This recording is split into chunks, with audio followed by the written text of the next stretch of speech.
Well, I think you really need to think of what we mean by meaning. So, you know, the truth is that each and every one of us is searching for meaning, and there's a truth in that, and I think there is some generic core that while we're all different, there's a certain core at the centre of all of us which has similarities, and that is that we all like to feel recognised, we like to feel loved, we like to feel we have a value in the world. Those people who fail to get those or fail to appreciate they have those are the people who just sort of tend to quit out of life. So life only becomes meaningful when it has meaning. When it doesn't have meaning, it becomes meaninglessness. It leads to meaninglessness, and meaninglessness is a void. It's a dark, empty place. And lots of people have a implicit sort of understanding of meaning, but it's also a very personal and often idiosyncratic understanding. So what you deem meaningful or what you think is meaningful may be very different than I or someone else, or certainly our user or our customer who we're building a solution for. So without having some sort of framework for meaning, we don't really have a model on which or through which to design.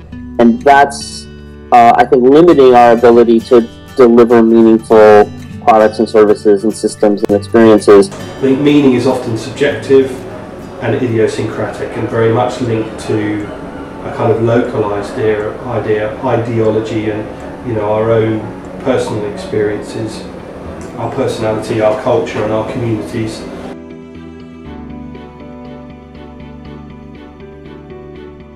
Just enchanting idea that fashion could equip us for contact with the soil, for life on this planet, but actually it's equipping us only for an imaginary world, a fictitious world that doesn't exist. And the problem is that we've created a society which is actually incredibly greedy and incredibly parasitic on this planet, and we've reached a stage where the risk is that we are tipping into a period of extraordinary difficulty. At one level, we're all very good at it. I mean, stories and sense making and meaning making are inherently part of what we do as human beings. We cannot live, we cannot have a conversation without putting it into some form of narrative. However, I think there's still an enormous opportunity in the world of industry, media, product design, sustainability to make more use of the inherently kind of meaning-making characteristics of human beings. From a graphic design or communication design perspective, you see the rise of going back to the roots of typography, where you look at screen printing and the letterpress. I think that problems can come in when we don't recognize that we've been giving objects meaning. I think it's impossible not to give an object that you're creating meaning, but often we don't make the meaning explicit. And it's fine if you're a designer or an individual artist and you're working on your own, but if you're working in a team, then conflicts can arise because everybody thinks they're working on something. They all think they're working on the same thing, but in fact they're working on something different because the object is just a carrier for the meaning of it. And designers need to be aware that someone may take their paper bag and not just use it for this, but use it for that. So, and it's good. Yeah. And also, I mean, what's good is that we can't predict what the use will be. We just don't know. Take this thing. This is a paperweight.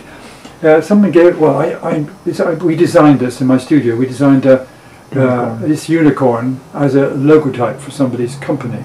It's up there. You can see it's up there. But we also made this heavyweight for it. Now it's meant to be a paperweight to hold things down. I use it for cracking pistachio nuts that can't be cracked any other way. It can't be opened any other way. So that's what I use it for. So I couldn't be without it, because I don't want any pistachio nut to go uncracked. Many things that are pseudo-satisfiers, they just give us a quick fix to our anti-stress or anti-anxiety problems that we have created in advance. So when you have a Mars bar, or you have an ice cream, or even you buy, you have a cigarette, or you want to do some shopping. Sometimes it's not that you want to do it, it's that you are trying to fight against your own anxiety, and this is the pseudo-satisfier. It doesn't satisfy you in the long run, it satisfies you as a quick fix. That's why I think it's so critical that designers understand the psychology of people.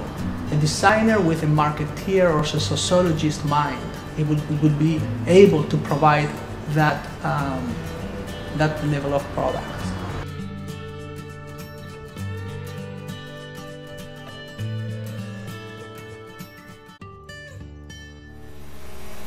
Well, I don't think there's going to be like all these black days and then one day we wake up and it's everything clear. Meaning is going to lead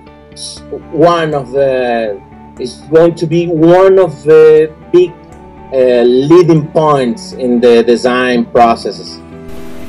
Yeah, I think there's a growing trend about making products that are more meaningful, or making companies that are more meaningful and that don't necessarily are so voracious about consuming resources and generating profit, just because, as I said before, people are now talking about more sharing instead of owning, and I think we need to be smarter about how we utilize services and products in a more intelligent way, because it's also nicer. And to that we have to engage with people who understand the consumer. And that's why I see designers coming in, I see architects, retailers and businesses who are there to try and service what society wants. So we have to understand and engage more greatly with the culture and what society's saying it wants, and listening properly. How these values actually play out through the design process and through the hearts and minds of designers is much to do with the way you understand what it is that you do. Is the designer's role really just a subservient spring cleaner to mass corporation who kind of attempts to ensure the continual serial release of very slightly tweaked and adjusted objects? That legacy of a ubiquitous product is something we've sort of grown up in the 20th century feeling is very important, and I think we need to reconsider that. David Orr, who is a great scholar and leader and educationalist around sustainability issues, has asked this question, which I just find so evocative, and for me it is the source of pretty much every thought that I have. I start with this question, which is, what would sustainability have us do? It's not just a scale of high impact to low impact, it's a palette of different concepts that underlie our understanding of how the world works, that sort of underlie our perspective of reality, that you can use this palette to identify the ways in which you can create deep connections for people through whatever it is that you're creating. I think you need an ethical base to what you're doing. You need to have some sense of what you are doing that has meaning for you and value in the world and for other people. But I suppose in a way above that, or as a genus to meaning, I think authenticity is a very, very, very powerful thing. It's one of those treasures that it's actually quite difficult to grasp. What I would like to see is that return to actually what is really simple in our lives, which is that sense of who we are, how we would like our lives to be and find meaning, and how we relate to other people and helping them to find meaning.